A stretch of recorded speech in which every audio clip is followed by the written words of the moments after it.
Камери ќе ги ловат граѓаните кои ја претвораат околината во депонија. Тие ќе бидат идентификувани и казнети. Фрлањето отпад во Охрид повеќе нема да се толерира. Јавното предпријатие Комуналец ќе постави видеонадзор на повеќе од 30 локации, на кои подолг временски период се создаваат диви депонии. И тоа сред град. Сега е веќе формиран тим кој врши идентификација на тие микролокации каде што несовесните граѓани вршат депонирање на каба зелени отпад и градежен шут. Планираме на таквите локации да поставиме видеонадзор како би ги детектирали сторителите и би се заоштрила и таа казнена политика од страна на комуналната инспекција и од страна на надлежните во Министерството за внатрешни работи. Дивите депонии не се само грда слика, туку сериозна закана по здравјето. Отпадот ја загадува почвата, подземните води, шири токсични материи и привлекува штетници. Охриѓани го поздравија ваквиот потек.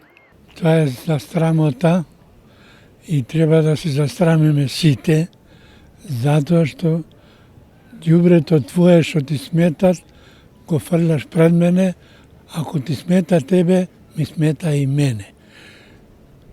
Јас на овие 92 години, ѓубрето од книдже, од бомбона, ќе барам да ја фрлам, а не отпадот низ пенџера, низ балкон.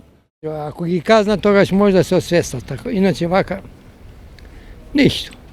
Треба и тоа многу строги казни. Како на ќори, 2 пати во неделата ни врвит. Крени си го кесето, ќе ти го кренат. Ова, знаеш како, ќе го дитнат кај било дома само да му, а кај било да го фрлит напад. Поразително е тоа што и стариот дел на градот, наместо гордост, станува пример за негрижа и неодговорно однесување. Ако ова е лицето на Охрид, тогаш ѓубрето ни е заштитен знак на градот, велат мештаните. Имаме многу несовесни граѓани, нарочито во стариот дел на градот према Плавши каде живеам. Ѓубрето се фрла, мачки, кучиња ги кинат ке сињата, то не е убаво, а најлошото е што се фрла и отпад кој не им е потребен дома, стари шифонери, каучи, машини, едно друго. Многу непријатно, многу непристојно. Во годинава што изминува, Комуналец подигнал околу 3500 метри кубни кабаст, зелен отпад и градежен шут. Оттаму истакнуваат дека и покрај редовното чистење на овие локации, депониите повторно се создаваат, што представува дополнителен финансиски товар и сериозна закана за животната средина и јавното здравје.